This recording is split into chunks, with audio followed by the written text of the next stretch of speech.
বাবা সন্তানকে প্রবাসে পাঠাইছে এই আশা করে যে সন্তান কষ্ট করে টাকা ইনকাম করবে, তাদের ফ্যামিলির যত আর্থিক সমস্যা আছে দূর হয়ে যাবে, এই চিন্তা করে অনেক লক্ষ লক্ষ টাকা খরচ করে সন্তানকে প্রবাসে পাঠায় দিচ্ছে।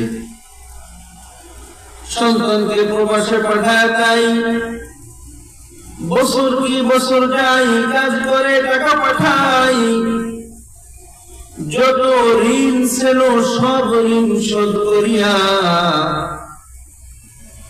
মা বাবা সুন্দর একটা বিল্ডিং ঘর তুলছে। তবে বিল্ডিং ঘর করার পরে সেই ঘরে কিন্তু মা বাবা ওঠে নাই। মা বাবার একটাই মাত্র কথা, আমার সন্তান তার কষ্টের টাকা দিয়া এই বাড়ি করছে, আমার সন্তান যখন এই ঘরে উঠবে সেই সময় আমরা একসাথে উঠব। কিন্তু ভাগ্যের কি নির্মম পরিহাস,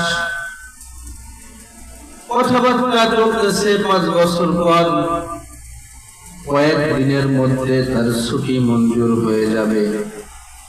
এমত অবস্থায় হঠাৎ করে ফোনে কোনো যোগাযোগ নাই, সন্তানের আর কোনো খোঁজ খবর নিতে পারে না।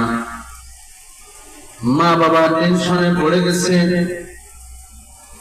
এলাকার এবং দেশের বিভিন্ন পুলিশের কাছে যায় সাহায্য চাই, কিন্তু কোনো খোঁজ খবর মিলাইতে পারে না। অনেক দিন পরে হঠাৎ করে বাড়ির সামনে একটা অ্যাম্বুলেন্সের হুইসেলের আওয়াজ। বাড়ির মধ্যে 2 জন পুলিশ কনস্টেবল এসে হাজির। বলে যে আব্দুর রহিমের মা বাবা কোথায়?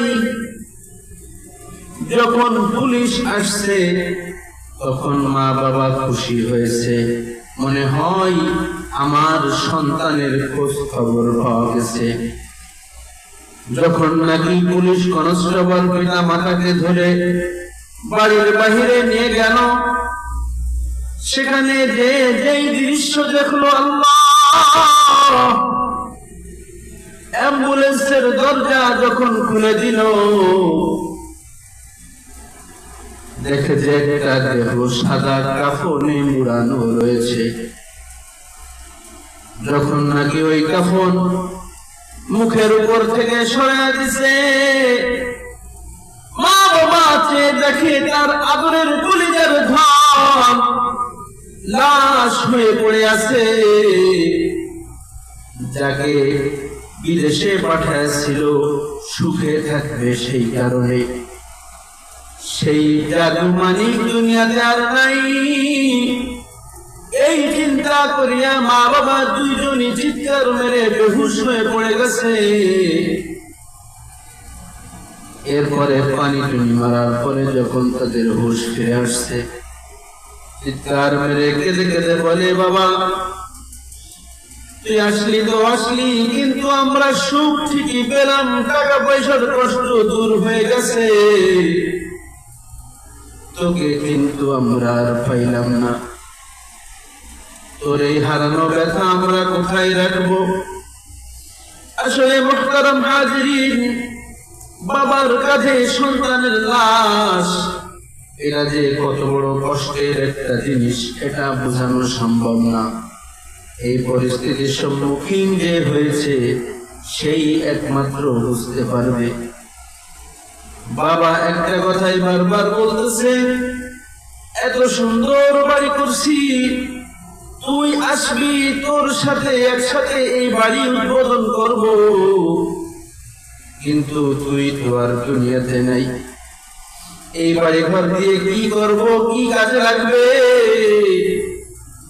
এক বাবার এক সন্তান, এজন্য দুনিয়ায় আসার একটা সিরিয়াল আছে, যাওয়ার কোনো সিরিয়াল নাই। দুনিয়ায় আসার নিয়ম দাদা, আগে আসে পিতা, তারপরে আসে, তারপরে আমি আপনি আসছি। কিন্তু যাওয়ার ক্ষেত্রে দেখা যায় সন্তানের লাশ বাবার কাঁধে, নাতির লাশ দাদার কাঁধে, এরকম ঘটনা অহরহ দেখা যায়। এজন্য দুনিয়ার মধ্যে যতদিন বেঁচে থাকবো একটা প্রস্তুতি নিয়েই বেঁচে থাকতে হবে যে আমার যে কোনো সময় আমার ডাক এসে যেতে পারে। পাগল মন আমার তুমি কারলা গিয়া বন্ধ দালান ঘর। পাগল মন আমার তুমি কারলা গিয়া বন্ধ সুখের ঘর।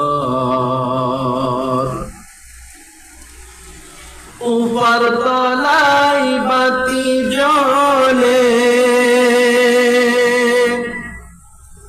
উপর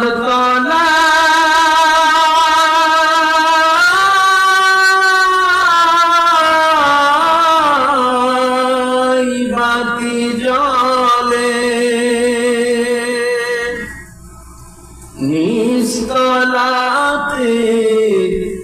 অন্ধকার তুমি কারলা গিয়া বন্ধ সুখের